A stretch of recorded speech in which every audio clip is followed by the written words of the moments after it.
Man, what's good, family? Y'all know what it is. HBCU Fanatics in the building. What's good? Of course, you know I am Jared O'Levin Green with my partner, co-host, Coach 67 Sports TV, Mr. Southern in the building. What's going on, brother? I am blessed and highly favored. Hopefully, you are well.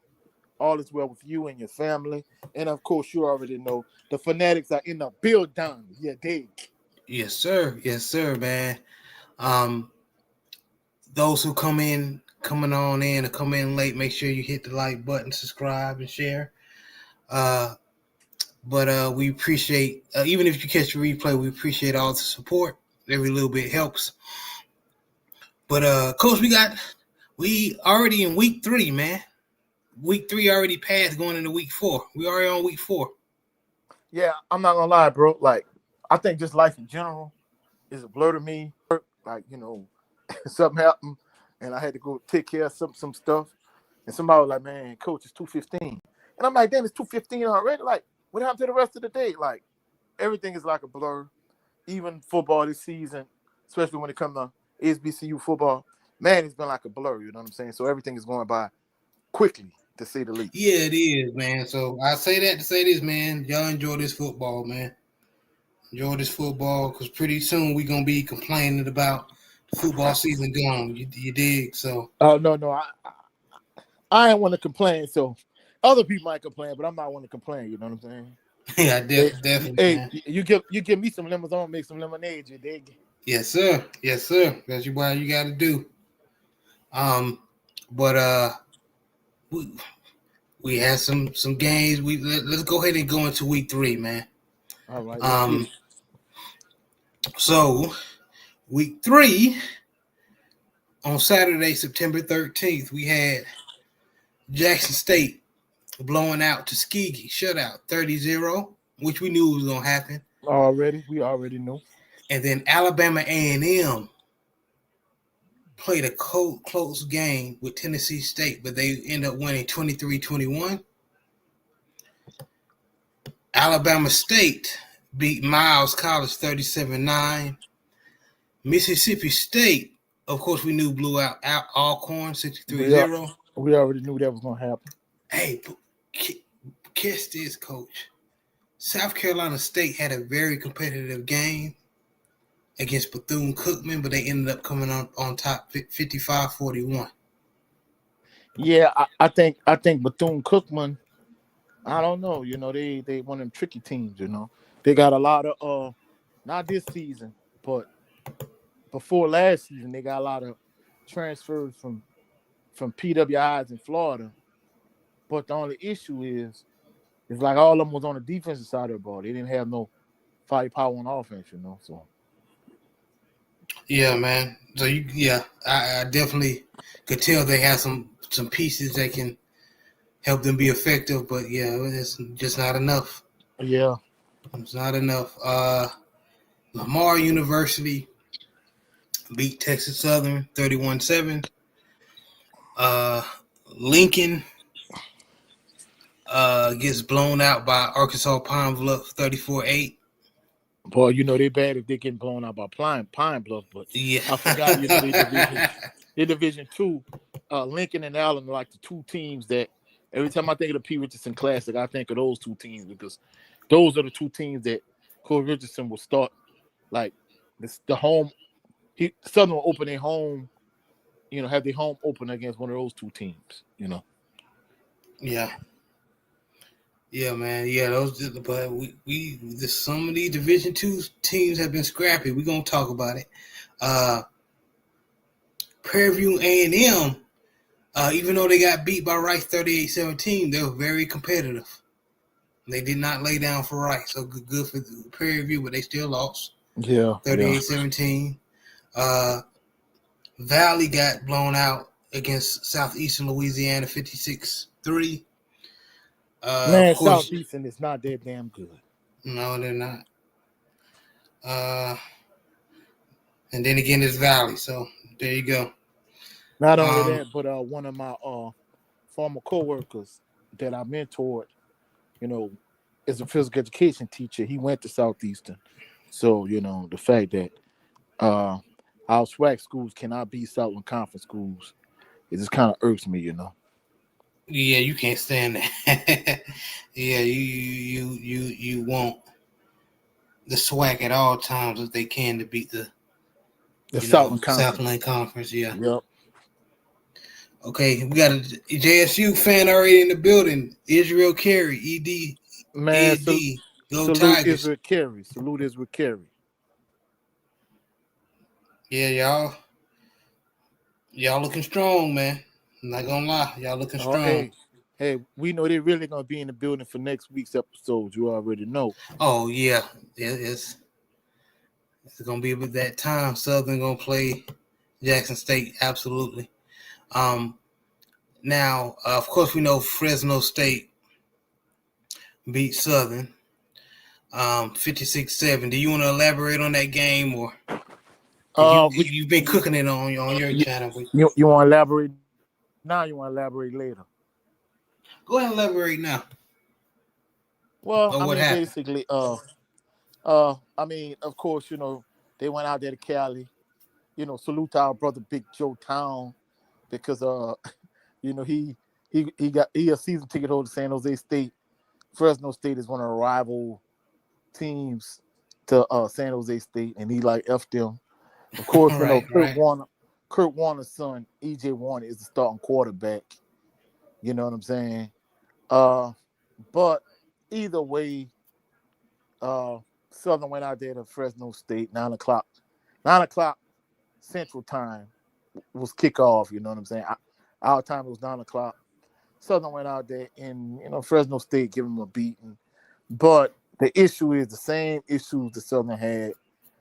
Don't talk about the penalties. Oh my goodness, like the penalties were just terrible, you know what I'm saying? Like Oh, you can't have we gonna talk about the SWAC reps. But no, go ahead. well, I'm not gonna lie, I'm gonna be honest with you. You can't say is the SWAC refs because guess what? You have Mount West officials. So that's why I was saying Okay. even if Southern doesn't have SWAC officials, they're still gonna be a highly penalized team. I think with a SWAC officiating crew, those penalties are more egregious. That's all I'm saying, right? So either way, you know, Southern was highly penalized. With Cameron McCoy in the game, Southern could not move the ball. Southern didn't even have a first down. They pulled him. They put Ashton Strada in the game. You know, junior transfer. You know, he transferred in this year because they needed more depth at the quarterback position. And plus, you know, Dylan Compton, he has a lot of upside and potential, but from Bunker, Louisiana, but he a true freshman, you know. You don't throw no true freshman out there to the Wolves. I'm not gonna lie, this boy Ashton Strada, his first series in, he leads Southern on the field and they score a touchdown. And essentially, a lot of people just basically saying like, hey, he should be Southern new starting quarterback.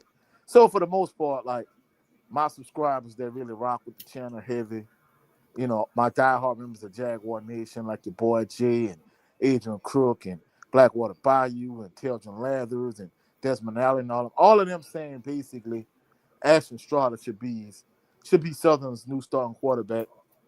My perspective is I think if Jalen Woods is clear concussion protocol, I haven't really got, you know, an update on that.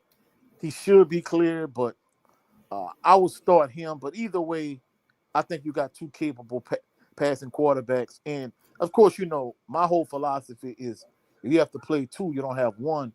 But at least in this context, you know, if Woods, you know, having issues with the concussion or if he can't play, you start Strada.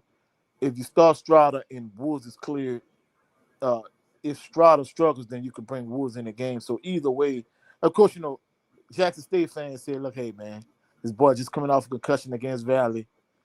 Do not put him in the game against that savage defense Jackson State have because he's going to get another concussion.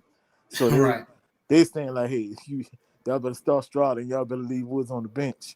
And I'm thinking to myself, well, my thing is, you know, Woods is more experienced for one. Even though, you know, Strada Jr., you know, Woods done as a red shirt sophomore, he done earned stripes at Southern. So at the end of the day, I would go with Woods.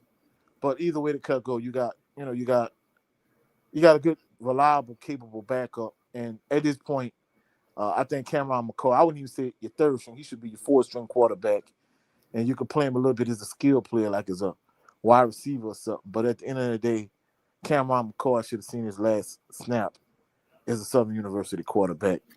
Either that, just let him be a skill player, like a gadget guy, like a Taysom Hill in terms of being a wide receiver, running back type, or you can just let him stick to baseball. Either way, you know.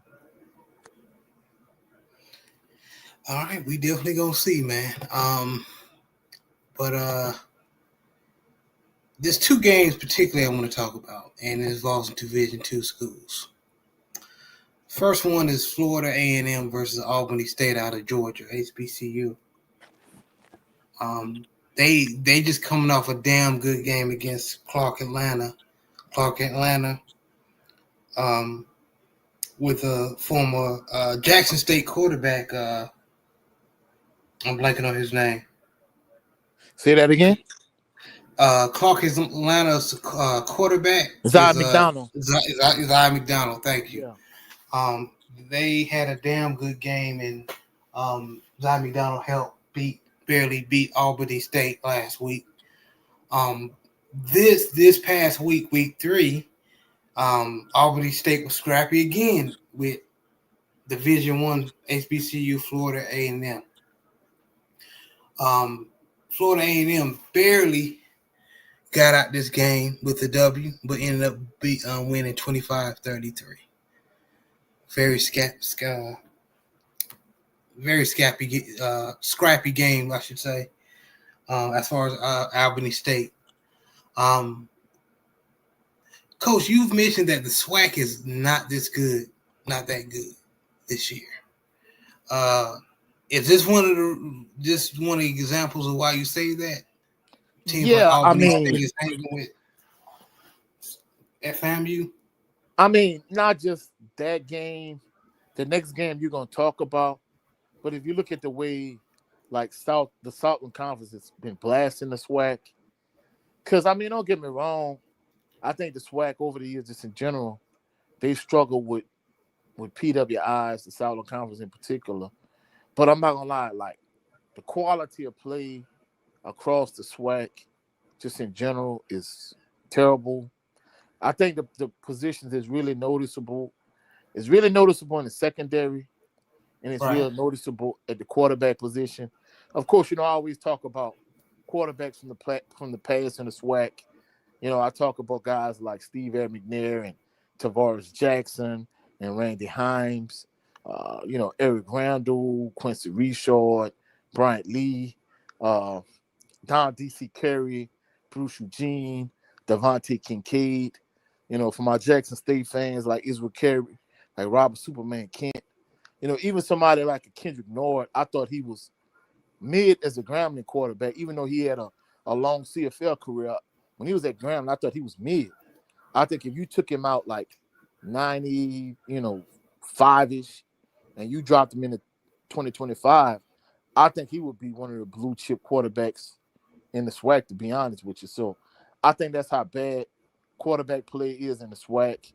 I think secondary play is bad in the SWAC, but I think quarterback play most. So I think that's why, Alabama State having a quarterback like Andrew Body.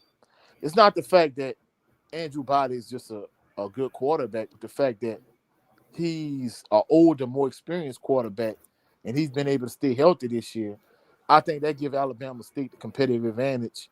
Probably in just about not every single SWAC, but just about every SWAC game they're gonna play, and they're gonna have the competitive advantage. Just the fact that they have Andrew Body at quarterback, you know what I'm saying? And truthfully speaking, having that guy, even like a Jacobian Morgan. I mean, I know if you was to take him from Jackson State and put him at Southern, it'll be much more of a struggle for him because he would have to do more. That's why I think even if you switch Jacobian Morgan and Cameron McCoy right now, I don't think it will be that much of a drop-off at Jackson State because Cameron McCoy wouldn't have to do as much at Jackson State because Jackson State special teams, their defense, their running game, like, it's all tailored for, a quarterback of that skill set where you don't have to be a game manager. As long as you don't turn the ball over, it's cool, you know what I'm saying? Because even if you load up the box, Jackson State still can run the ball. You know what I'm saying? So at the end of the day, I'm not gonna lie. Like the SWAC, I mean, don't get me wrong. I know there were years you might have like maybe like 5 teams in the SWAC, and everything else might be mediocre, or maybe 6 teams in the SWAC, and then the bottom tier teams were just terrible. But I have not seen a year. I mean, don't get me wrong. I'm sure you might have one here and there, but I can't ever really remember. And I've been watching SWAC football for over 40 years where you have like a few teams at the top and everybody else after the top few teams is just like mediocre. I mean, it's bad play. I hate to say it. I think the play in the SWAC right now is almost as bad as the officiating in the SWAC. And that's not We're gonna get to that. We're gonna get to it. Let me tell you how I know you're not lying about, like, speaking on the SWAC play has been bad, and speaking on how the secondary play in the SWAC has not been good. Isaiah Knowles, quarterback for Albany State, threw for 201 yards and a touchdown. I mean, against FAMU secondary. So the FAMU from even last year, that wouldn't happen. No, not at all. So, and let me also ask you this. I see y'all in the building, man. Anthony Boat, man. Salute, brother. D-Man Jr., my brother. He said, my brothers. D Weezy. What up, fella? Man, I got to give you a wrench, D Weezy. And, of course, Isaiah Israel Carey. But how much is it that these Division II schools are not the punching bags they were, like they have been in the past? They got a little talent on their roster to compete a little bit. Well, I mean, we talk about it all the time with the transfer portal. Everything is like the Wild Wild West. And with the NIL, of course, the NIL component of it, I mean, unless you're a team like Jackson State, or unless you like the Florida teams like FAMU and Bethune-Cookman, like the NIL really, it don't impact the HBCU football as much. However, I think the thing of it is, I think just the talent is just not what it was, especially like in the 90s. I hate to say it. I'm going to be honest with you. Some of the subscribers on my channel has pointed this out, like, guys like Desmond Allen and Adrian Crook or whatever. Even if you took like the bottom tier teams in the SWAC, like in the 90s, and you would have taken them holistically and transport them into 2025, I'm not even gonna lie, some of them teams will be, man, they'll be like amongst some of the better teams in the SWAC, to be truthful. I'm not saying they will win the SWAC championship. I'm not gonna do that. But I think especially when you look at the quarterback play, like I say, a guy like Don D.C. Carey from Alcorn State, put him in 2025, he would be the best quarterback in the SWAC.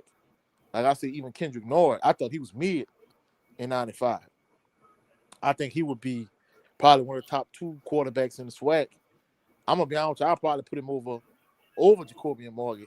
The only guy I think will be over him is Andrew Body. So I think the quarterback played, but I think the talent overall is a whole in the SWAC. It's just not what it was. I mean, don't get me wrong. The fact that, with the transfer portal, everything is like the Wild Wild West. I think that plays a factor into it. But overall, I think, because, I mean, even if you took like a Jackson State quarterback from the past, like Robert Superman Kent, if you was to put him on the current Jackson State team, I'm not even going to lie. I don't think other teams in the SWAC would even really stand a chance because, you put a Devontae Kincaid as quarter with this Jackson State roster. Oh, no, I ain't gonna lie. That'll be way too much. Really, if you put Devontae Kincaid on Grambling team, Grambling will be one of the better teams in the SWAC. Even if you took him and Martez Carter and you put him on Grambling, like, I'm gonna be honest with you. I think, even though I think Alabama State one of the better teams, Alabama State defense ain't been what it's been. Their defense not this year what it's been the past few years. So I think I would give Grambling the competitive advantage over Alabama State. I think the fact that Jackson State has a better defense, I think they would be the matchup with them. But even with Carter and Kincaid, I still would give the advantage over Grambling over Jackson State. You feel what I'm saying? Yeah, but going back to the game with FAMU, thank God RJ Johnson III, FAMU's quarterback, was on. He threw from 17 completions, 22 attempts, 272 yards passing through the air, 2 touchdowns. And their running back, that is Franklin Jr., 76 yards and 2 touchdowns. So their offense had to bail them out, had to score more touchdowns than their defense gave up to beat off Albany State with a stick. That's So, sad. yeah. And then it's the other game that I want to discuss, which is the SWAC officiating should be ashamed of themselves. Grambling went to overtime with Division II SIAC, the conference team, Kentucky State. They ended up winning 37-31. In overtime. But the only reason they scored that last touchdown is because the SWAC officials. Here's what happened. So basically, Kentucky State was about to score. They were driving, and most likely they were about to score. They threw the quarterback from Kentucky State, Torrance Bardell, threw a short pass to his wide receiver, and Grambling State's defense swarmed him, trying to get him down. The whistle should have been blown, or the play should have been called dead. Because the forward progress had stopped. Yeah, the forward progress had stopped. The referees didn't call it, and the Grambling defender was able to strip the ball and run it to the house. Yep. So they bailed out Grambling with that possession. That was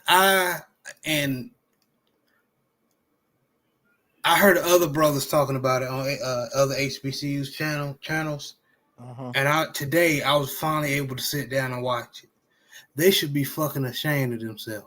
Yeah, I mean, they clearly cheated that game because, I mean, Grambling was struggling like a dog. That was the 50. Adrian Cook, he said, "Grandma D2." That's all I had to say. Yeah, they played like it. I agree with it. I agree too. And me and Adrian Crook, we were making fun of Grambling how small they look, man. So yeah, it's not like we said they're not Grambling of old. But go ahead, Coach.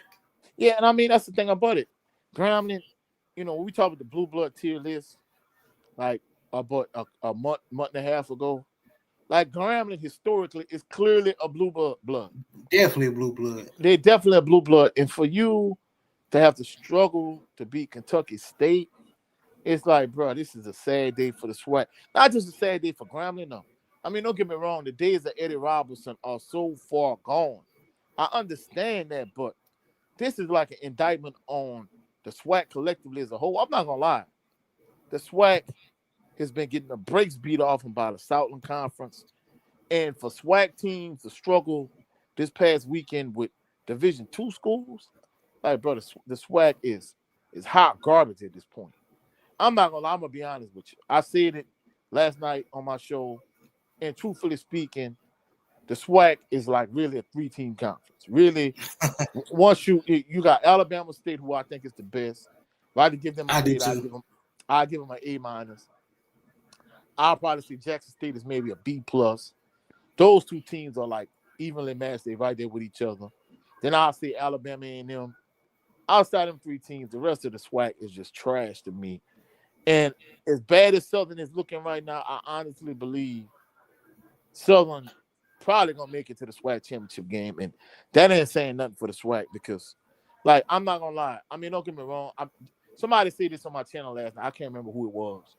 They were saying, "Yeah, the SWAC is bad when your team is bad." That's BS. If you take Southern out the equation, just completely remove Southern from the equation, the SWAC is a complete trash conference. Minus the 3 teams I just referenced, the rest of the conference is hot garbage. Point blank, bottom line, period. If I say they're hot garbage, that's an understatement. The SWAC is toxic waste at this point. Yeah, Adrian Cook, they need all that oatmeal, peanut butter, jelly, chicken, all that. Especially how they almost let Kentucky State beat them. Yeah, that. For real. And that's the thing about it. Grambling is one of the teams What in the up, Jeffrey SWAC. Carroll? Grambling is one of the teams in the SWAC that's synonymous for having like big slob hogs. And when I say slob hogs, I usually refer to defensive tackles or nose guards like Tony Saragusa, like Sam Adams, like Norman Hain, like Grady Jackson. But Grambling is synonymous for that on both sides of the ball, both on the offensive line and the defensive line. Because, man, over the years, I mean, don't get me wrong, we know Grambling, they always did a good job recruiting North Louisiana in terms of Grambling, Ruston, West Monroe, those areas or whatever. But Grambling always had some big slop ball. Because I remember, I'm gonna give you an example, right? They had this defensive end that played at West Virginia with Adam Pac-Man Jones. His name was Joe Sykes, right? Joe Sykes and I had some class together at Southern, right? Right. And I'm not gonna lie, anytime a guy transferred from a Power 5 PWI to Southern, like they were immediately an NFL prospect. I don't care what he did. He could have been good. He could have been bad. Just the fact that he came from a Power 5 PWI that automatically made him an NFL prospect. I didn't agree with that, but that's the way, it always was. And make a long story short, like, I thought he was overrated. Like, that was the only season I really didn't go to every single game because senior had passed. This was like, 05, 06, like around that time I really wasn't going to Southern games like I do now. That was like the only season and a half, couple seasons where I really wasn't going to all the games because, without his income, he was the breadwinner. We kind of struggled. But anyway, Joe Sykes, I had this athletic injuries class with him, and they played against Grambling. Now, this guy ended up like being like a last cut for the Washington Redskins. I think he ended up making the practice squad, but either way, they played against Grambling, and they talked so much, they spoke so highly of Joe Sykes. When Joe Sykes and Southern played against Grambling in the Bayou Classic, Grambling, big-ass offensive lineman, manhandled Joe Sykes. So that's how Grambling always been known for big, strong, physical, offensive and defensive linemen. In particular, defensive tackles, nose guards, and just offensive linemen just across the board. And for Grambling just to look so trash in terms of, not having these big physical linemen they've been having over the years, that goes to show you how the mighty have fallen, Yeah, and this is one of the reasons what D Weezy put. Like he said, the group of 5 conferences and HBCUs are becoming the posting grounds for Power 4 teams. Yeah, in fact, Yeah. a few of my subscribers, no, not a few. I'll probably see, but 10 of my subscribers, they really point this out. I'm not gonna name no names, but there was this offensive lineman that played in the SWAC, played for Southern. And I'm not gonna lie, I'm gonna be honest with you. He really didn't move me, but he was on the preseason all SWAC team. He really didn't do nothing. But he ended up getting a NIL deal to a PWI Power 5. And essentially what they ended up doing was he ended up being like a scout team left tackle.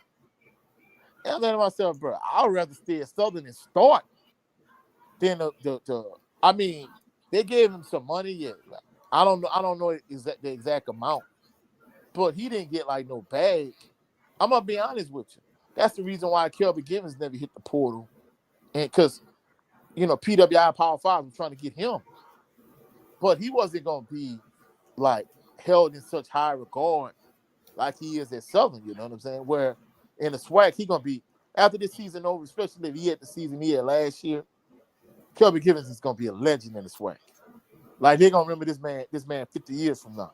But if he'd have went to a PWI and took a bag, man, he would have been a practice squad player in, maybe he'd have made it to the NFL or whatever, but he wouldn't be held in such high esteem the way he is at Southern and in the SWAC. Yeah. So, like you say, it's a, PWI Power 5s, they poach players from the SWAC and they really don't do nothing because, of course, Trey Lane, he got, he got offended when say basically he should have stayed at the SWAC a lot. Yeah, Yeah. you don't know me. You don't know my family. You don't know my financial situation. You know my situation. Like, you just behind the microphone or whatever. And I'm like, bro, like, hell, don't give my assessment. You want to come on my show? We could talk about it, but I never heard from him after that, though. Yeah, young brother just thinking, people. Oh no, No, we just talking ball. Yeah, he hypersensitive, but it's all good. I mean, I can't tell people what to do with their life, but I'm just saying, I'd rather be a starter at Southern or in a SWAC than go to Power 5 and be a scout team player. Who's his uncle, Adrian? You talking about Kelby Givens? Graves, his uncle. Oh, for real, Adrian Cook? I mean, he did hit the portal, but he ended up coming back, though. Yeah, he said yes. But but you got to think about it though, Adrian Cook. When he initially hit the portal, Dooley was the head coach at the time, or whatever. Because both Jordan Lewis hit the portal and Jordan Lewis came back. He didn't do that there last year. Then Givens hit the portal and he ended up coming back too. So that's crazy how both of them hit the portal and both of them ended up coming back to Southern. It makes sense though. Thank you for that, Adrian Crook. I did not know that. That makes sense, man. But yeah, man, let's go ahead and go into the standings for the SWAC, and we're gonna go over to the MEAC.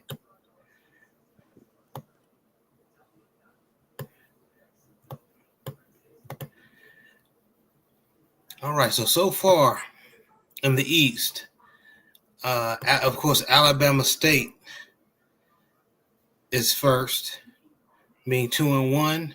Well, technically they tied, but that's another story, Yeah, it is. No, thank you for the correction. Well, actually, it's a 3-way tie. Yeah, between the three teams I talked about earlier. Yeah, Alabama State, Jackson State, and Alabama A&M. Now it's gonna be interesting when Alabama State and Alabama A&M play out. I ain't gonna lie, that's probably one of the few. I'll say really, them three teams playing each other. That's kind of really the big money games in the SWAC. Minus next weekend, you know what I'm saying? Oh, here comes Mr. Shelton talking Mac. No, Brock Purdy. No, Brock Purdy. Because I'm gonna be honest with you. Hey, I think if Brock Purdy would have started against the Saints, I think the Saints win that game. So I think Mac Jones is giving him a better option than Brock Purdy, if you ask me. Damn. Well, what up, Mr. Shelton? Always supporting, brother. Appreciate you, man. Man, salute.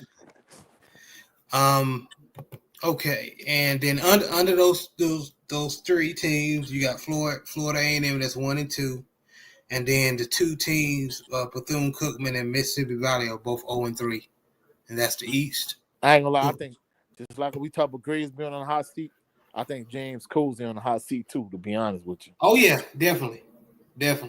Hey, just like we don't want to lose in Jaguar Land on the bluff on the yard. Hell, they not putting up with that FAMU. So no, heck no. I think those two coaches could both be gone at the end of the year. Yeah, I agree. And then we have traditional Israel Curry and Adrian Cook going at it. I love it. Oh, as usual. I wouldn't expect nothing less from them two. Hey, they go all over these SWAC streets on multiple HBCU platforms, and they just battling out everywhere they go. It's all love though, man. Yeah, big facts. But in the West, we got Prairie View A&M that's 1 and 2, but they're first. Well, tied with Southern. Yeah. And what I'm looking at, I'm seeing is okay. This is what I'm seeing. The fact that they beat Texas Southern. Right. Yeah. I see Prairie View 1 and 2, and then second is Grambling 2 and 1. Third is Pine Bluff 1 and 2, and fourth is Southern 1 and 3, and then the last two is Alcorn 0 and 3 and Texas Southern 0 and 3. Yeah, well, I don't like them standards really don't matter. Yeah, it's gonna change. It's definitely gonna change. I know it's gonna change, but SWAC play really hasn't started. So that's why I say, yeah. If you're on the west side of things, If you just Wild run the West, table, baby. if you run the table, you win the SWAC championship game.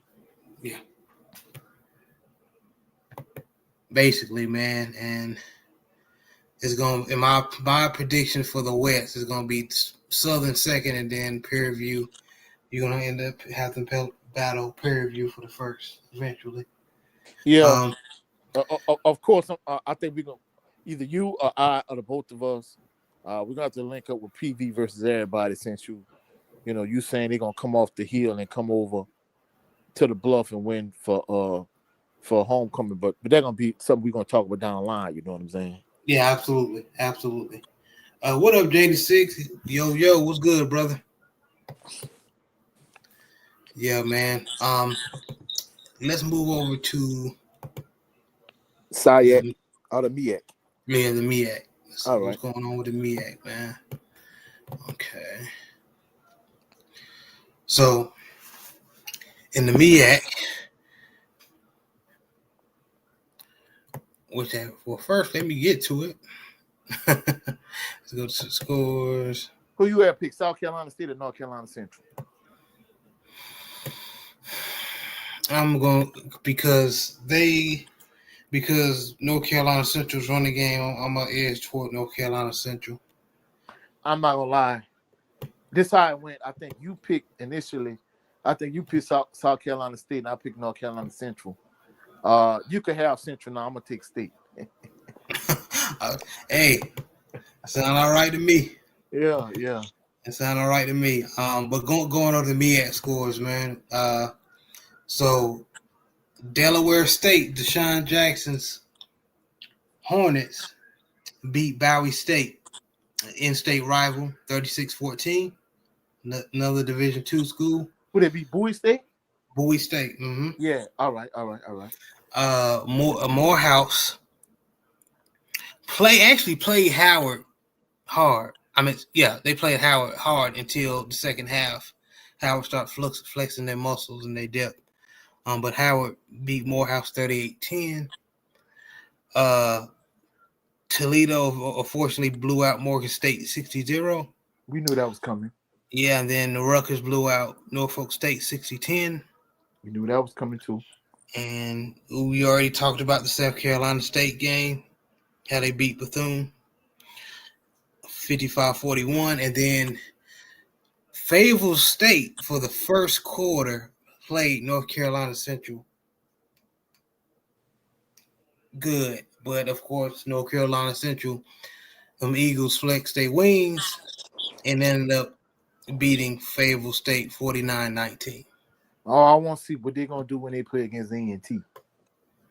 That's going to be good, bro. That's going to be good, man. I can't wait to see it. Yeah. But that's the – and let's get to the standings for the MEAC. So far,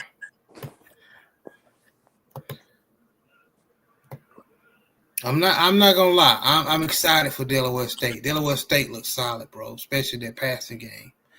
So I'm excited for Deshaun Jackson. And I still think them and Norfolk are a year away, if you ask me. No, I don't disagree with you. I just think they're gonna be hard to beat. I think North Carolina Central still may beat them, but they're definitely gonna be hard to beat. Yeah. Matter of fact, they got Delaware State for right now. It's number one in the MEAC, 2-1. Well, it's a three-way tie actually with South Carolina State and Howard, 2-1. And North Carolina Central is 2-2. And of course, that's going to change. Norfolk State is 1-2, and Morgan State is 0-3, and they're last. Yeah, that's one of the downsides of not having Hampton and Howard and North Carolina A&T and Bethune-Cookman. Like there were years where literally had a three-way tie in a MEAC at the end of the season, and they used some tiebreaker to determine who the champion. So that's why, being a MEAC champion, minus the Celebration Bowl. Now, if you beat the SWAC champion in the Celebration Bowl, it don't matter. But a lot of times when these teams say, hey, we the champion of the MEAC, it don't mean as much because you don't have the championship game and you got all of these 2- and 3-way ties. I'm not a fan of that. I like to determine my champion on the field. No, I agree, man. I definitely agree. Let's go into the week 4 scores for the SWAC and MEAC. Oh, hold on. You gonna do SIAC or CIAA or what? Yeah, I'm gonna do those, but I don't want to. I don't want to bloat the scores. I want to knock out the MEAC and SWAC, and then we're going to do the SIAC. All right, bet. So this coming Saturday, September 20th, for week 4, we got Central State at Morgan State. Who you got, Coach? I got Morgan State. Of course. South Carolina State at South Florida. Ouch. Ooh, South Florida gonna beat the South brakes Florida. off, Yeah. Delaware State versus St. Francis out of Pennsylvania. Of course, Delaware State should beat the brakes out of St. Francis. Yeah, without question. This could be a trap game for Bethune-Cookman, Coach. They on HBCU Go at 3 p.m. They're going against Edward Waters. I'm gonna go with Bethune. Of course, I'm gonna go with Bethune as well, but don't be surprised if that game is close. Yeah, do not be surprised at all. I wouldn't be. I mean, unless Noah Biden and Eric Dooley perform some type of magic trick, I don't see it happening. Hey, neither one of them get it done in Southern. I don't think they don't get it done in Edward Waters either. Yeah. Well, let me phrase that. Now I'm talking about in SWAC play. That's what I mean. No, I hear you. I definitely hear you. Yeah. Hampton versus Howard. Woo! The Truth and Service Classic in DC. Woo! HBCU Go. I'm gonna go with Howard. I'm gonna go with Howard too. But that should be a good one. No, in fact, since you pick Howard, I'm gonna go with Hampton. Okay. Hey, let's make it more interesting. Yeah. 4 p.m. we got Sacred Heart versus Norfolk State. Norfolk State. I got Norfolk State as well. I ain't gonna lie, Norfolk State secondary barbecue chicken. Trash. You could say that, but you could say that all across the MEAC and the SWAC, bro. Yeah, man, but it was how Virginia State was throwing, like Adrian Cook, a Division II school, was throwing all over the top of Norfolk State. It was ridiculous. Yeah. So they better not let Sacred Heart beat them. Here's in-state rival. North Carolina Central at North Carolina A&T. I'm going with Central. Let's go Central. I got Central as well. A&T should have stayed in the MEAC. I say the same thing. They definitely should have stayed in the MEAC. Just like when FAMU tried to go up to FBS. Yeah. It's crazy. Yeah. Lane, the Division II SIAC school versus Alabama A&M. SWAC TV. Oh yeah, A&M gonna handle them boys. Of course. And I want to pick Grambling. But we got East Texas A&M versus Grambling State. I'm not gonna go. I'm going with East Texas. Yeah, East Texas. You can't get the brakes beat off you 70-0 against the number 1 team in the entire country, against Ohio State, and then you turn around and you struggle against Kentucky State. Nah, I'm not sold on Grambling at all this season. I'm not gonna lie, I hate to say it. And Mickey Joseph, he's synonymous for being a good recruiter. We talk about, even though he'd have made several trips around the SWAC, people don't realize he's from the city. He went to Nebraska. He played at Nebraska. He was interim coach in Nebraska. He was I think he was a position coach at LSU, but he was the recruiting coordinator. So one of the things Mickey Joseph is synonymous for is his ability to recruit. And I'm not gonna lie, like, to see how Grambling is struggling, I'm like, dang. At one point he was supposed to be the head coach of Southern. That's why a lot of Grambling fans were mad at the fact that he became the head coach of Grambling. And not only that, but he took Jason Rollins and Eric Dooley. He was like, why we got all these Southern rejects on our coaching staff? Yeah, man. Yeah, it's gonna be a rough one for Grambling. Yeah. Yeah. Oh, he another one. I think he's gonna be going at the end of the year. Yeah, unfortunately, I like Yeah. Mickey Joseph too. But the thing about it is, but the thing he got over a lot of these SWAC coaches, bro, he could go turn around and be an assistant in the SEC or in a Pac-12 or wherever, and he'll probably make maybe probably about 150, 20,000 more than he making now. And he could be a recruiting coordinator. At least he got that in his back pocket. So if they do get rid of him, he could go up to Power 5 PWI, I like Terrell Buckley. Terrell Buckley don't if things don't work out at Mississippi Valley, he can get on the staff somewhere at a PWI school. Yeah. But last game on September 20th, Saturday, Northwestern State Southland team versus Prairie View A&M. Prairie View. Prairie View. Please, do not let me down. Don't let them boys from Natchitoches kick y'all tail. Come on, SWAC. We gotta beat some of these solid conference teams. It make me sick to my stomach when Northwestern State and Nicholls State and Southeastern and McNeese State, all these damn Southland Conference teams beating up on SWAC.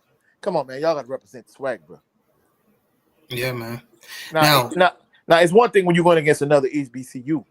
But, man, you can't lose to no PWI, bro. Come on, man. Well, I will interject this, man. And I want to say this before I forget. You mentioned the quarterback play hasn't been that good. Well, I do want to give shout outs to two quarterbacks in the SWAC that's been balling. That boy, Alabama and them quarterback, that Brown boy. Cornelius Brown, he balling, and Andrew Body. Yeah, that's the two top quarterbacks in the SWAC. And the crazy thing about it is that go to show you how good the team around Jacoby and Morgan is. The fact that you, the defending Black national champions, and you're not even one of the top two quarterbacks in the SWAC. That tell you everything you need to know, So I go to show you, quarterback play make a difference, Yeah, it does. But what's scary about Jackson State, if they don't try to go crazy with Jacoby and Morgan and just hand it off to Ahmed Miller and their other running backs, Travis Terrell Jr. Travis Terrell, yeah. And the what's the bowling ball built brother, man? He stay low and be running over people. He rocked 49 last year. I'm blanking. I'm blanking on his name too, and that's the crazy thing about it. You got Jonas Fortillion and you got Shamar Savage, but the boys ain't really no factor when you ain't got no quarterback. That's why I say, man, imagine if them boys had Robert Superman Ken at quarterback. Woo! Yeah, man. Because I remember one year they ran when he was the starting quarterback, they ran spread, but they ran like run and shoot under center. And that was like Quincy Richard junior year at Southern. Now his senior year is the year he balled out and they won the SWAC. They lost that one game to Don DC carrying them when they came to A.W. Mumford. But that boy threw the ball so much, he threw 5 interceptions. And they still was beating Southern like 30-something, beating them by 20-some, 30-some points. And the fact that they just kept chunking the ball, that go to show you how much confidence they had in it. So if they had a quarterback now with the receiving core and the running game and the defense and the special teams they have, man, they'll be savage. Yeah. And Anthony Bolton got a question. He said, fellas, I got a question. Did Eddie George get fired from TSU or did he take money from Bowling Green to coach them? Man, he made his pivot, bro. Yeah, I don't think he got fired from TSU. He just that's what he did. He moved up. Took the job, the same way Dion did with Colorado from Jackson State. And in fact, realistically, I think that's why you got certain SWAC schools or HBCUs. That's why they really hesitant to take, these celebrity coaches like your Ed Reeds, like your Marshall Falks, whoever, because they won't have a guy that they're gonna have for, like 20-some years, like a Marino Chasm, like a Pete Richardson, that type of guy. You know what I'm saying? Yeah. They rather bring up a guy from D2 that's a proven head coach, as opposed to taking a former NFL Hall of Famer without experience. So that's why, me, you, and Big Joe gonna have to have a whole show on that where we kind of talk about, potentially getting the celebrity coach. We done talk about it already. We done talk about it on a few shows, but I'm talking about a show dedicated strictly to that. You know what I'm saying? Yeah, I agree, man. I definitely agree. Andrew Cook said, and I think he's talking about Jacoby and Morgan. He said because he can't laugh out loud. They had to throw last week, couldn't run on the D2. Let's really talk about it. Yeah, and I mean that's the thing about it. I'm gonna be honest with you.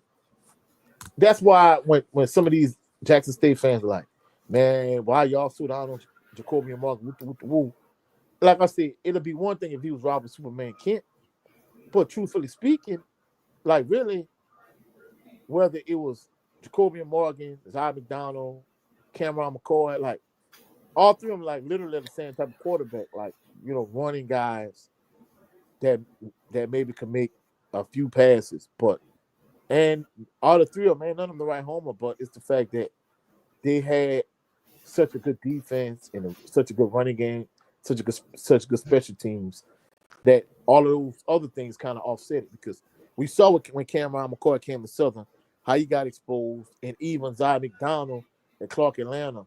I mean, I think he's doing good. I think, he is a good fit for him, but he's still clearly like a run-first guy, like all the way. Like in terms of his game, I'll probably say he might be 75 to 80% run and maybe 20-25% pass in terms of his skill set. Yeah, man. And speaking of running, the running game, man. Let me before I go into SIAC and CIAA schools, let me give you the stats of the best rushers in D1 HBCU.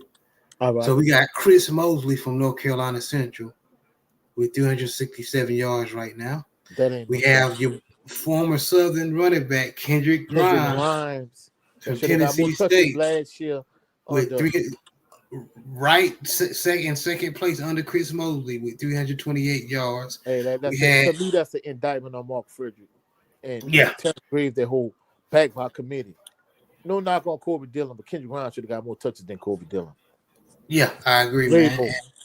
And Hamid Miller, third at Jackson State with 283 yards.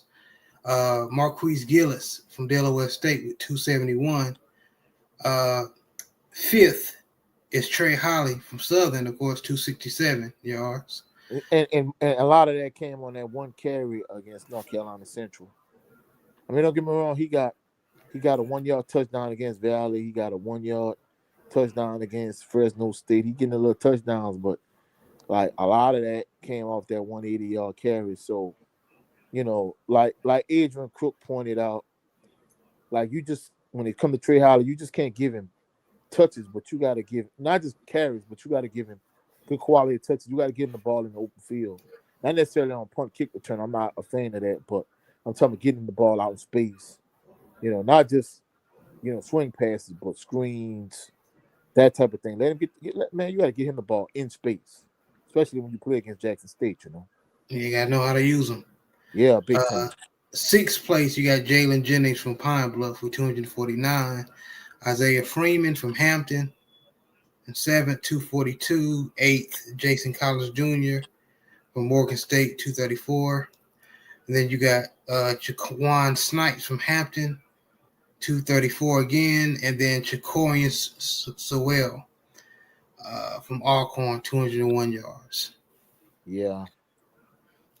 So as of September 15th, those are the leading rushers in Division I HBCU. I'm not gonna lie. I'm surprised he not, he don't have more rushing yards, but last year I felt like, Truck Simpson kind of took some of his touches at Alcorn State, even though Truck really was like a fullback, a tight end, a running back, like all meshed in one. I felt like without Truck he'd get more, more shine, but I guess not, Yeah. Yeah, man. Especially with mediocre offensive line play. Yeah. But let's go ahead and go into Week 4. yeah. Well, we're gonna recap the scores for CIAA. CIAA and SIAC, yeah. Yeah. So for CIAA, you had Shaw. Man, Shaw lost to Ferrum College, 14-6. And we picked Shaw to win. Yeah. And Ferrum College is not that good, man. No, Man, what happened is that very Shaw was moving the ball easily against Ferrum College.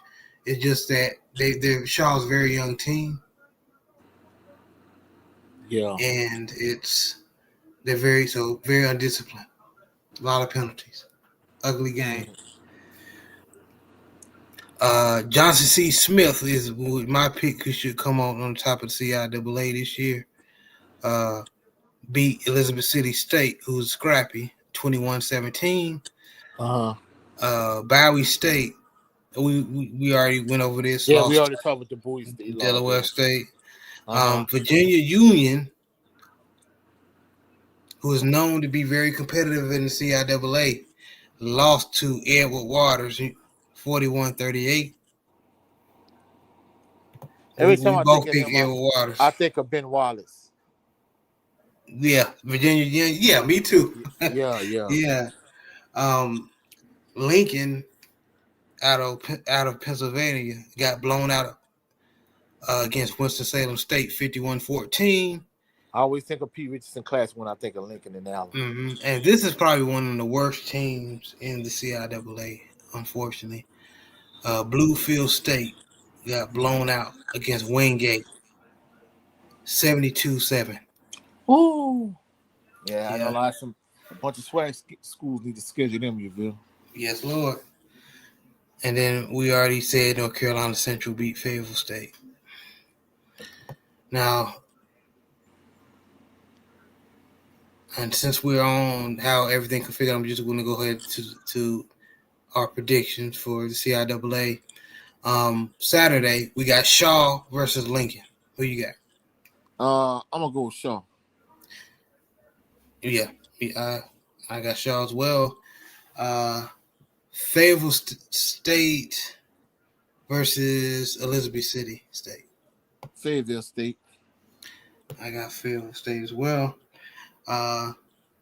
Virginia State versus Winston-Salem State. The Pete Richardson team, Winston State. Let's go. Virginia State. They too powerful on the offensive side of the ball. They got wide receivers that know how to go get it. Yeah. But I definitely could be wrong. The CIAA kind is just like the SWAC. Depends who come to play. Bowie State versus Livingstone. I'm gonna go with Bowie State. Me too. And Johnson C. Smith versus Virginia Union. Virginia Union. I got Johnson C. Smith. Johnson C. Smith definitely should win. Like I said, man, I'm picking Johnson C. Smith to come out on top. Yeah. Now we're gonna go into the SIAC, man. So Benedict in week 3 beat Central State 10-0. Central State is, in my opinion, probably one of the weakest teams in the SIAC. Morehouse, we already said how Howard beat Morehouse.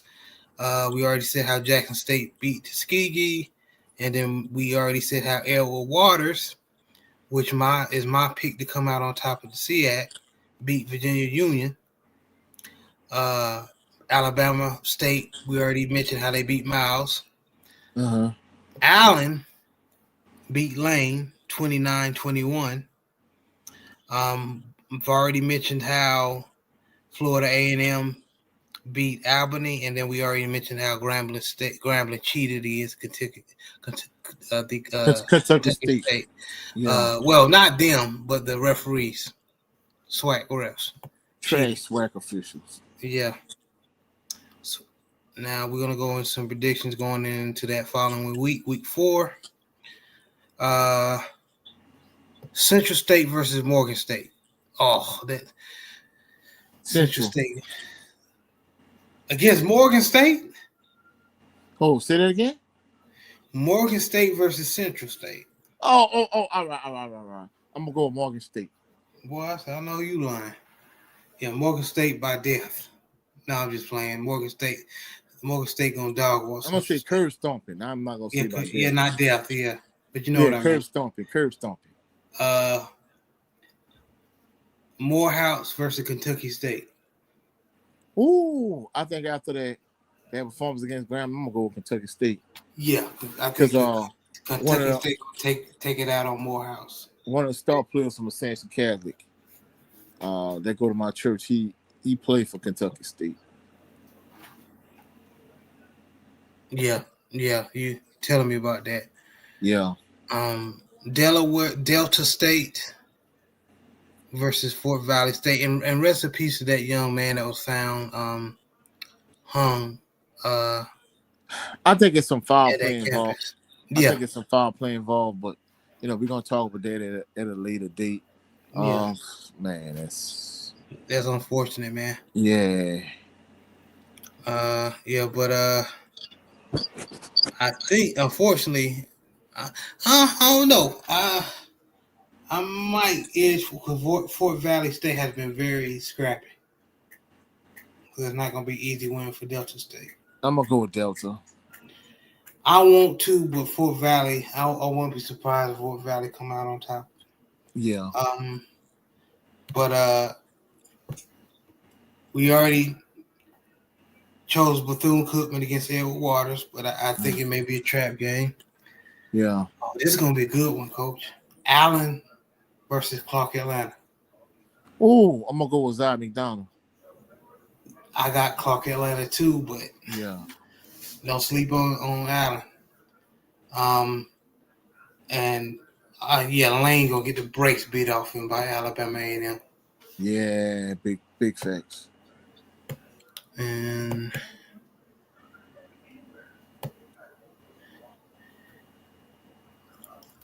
Edward Waters is number 1 in the conference.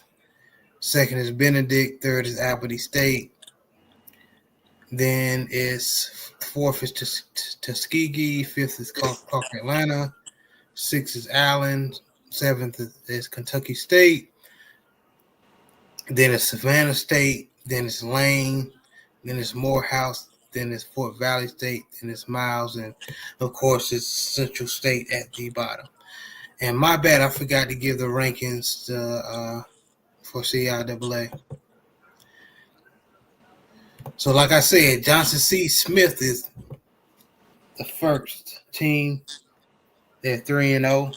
Then it's Winston-Salem State. That's 2-1. Then it's Bowie. Then it's Bowie. I say Bowie, but it's Bowie. Then it's Livingstone. Then it's Virginia State and the Virginia Union. Which those two always have been battling for a couple of years for the be the top schools in the CIAA, but that may have changed. Have changed this year. Then you got Bluefield State. Then you got Lincoln. You have Shaw, Elizabeth City State, and then Fayetteville State is at the bottom, but that will change because the Fayetteville State is another school that's scrappy in that division. Yeah.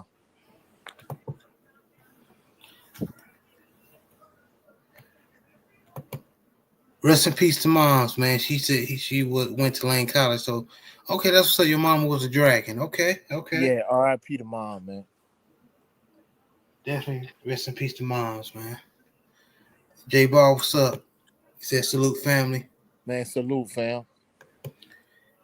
Yeah, man, but I know it's been some horrible quarterback play and second defensive play in the SWAC lately and officiated, but man, y'all enjoy it, man. Because after this season, y'all gonna be wishing for football season again. But time is flying, so just if you don't like your team, watch somebody else's. Well, go watch a football game or go to a high school. Just enjoy football. Yeah. But Anything I'm missing, Coach? I think that pretty much wraps it up. We talk about the state of the SWAC in terms of how terrible it is in terms of play, quarterback play, secondary play. We recap week 3, preview week 4. Man, that's pretty much it. Now, I'm gonna let y'all know ahead of time before we even get to it. First of all, like, share, and subscribe. Like, share, Please. subscribe. You know what I'm saying? We're trying to get my brother not only his views up, but his subscriber count up. You know what I'm saying? But next week is the granddaddy of them all for HBCU Fanatics. Y'all come through next weekend as we hype up Jackson State coming to A.W. Mumford Stadium, P. Richardson Field, to take on them mighty Southern University Jaguars. You did. Y'all gotta be locked in. Come tune in, come rock with us as we talk about that next weekend. You did. Yeah, man, I appreciate all the love and support, man.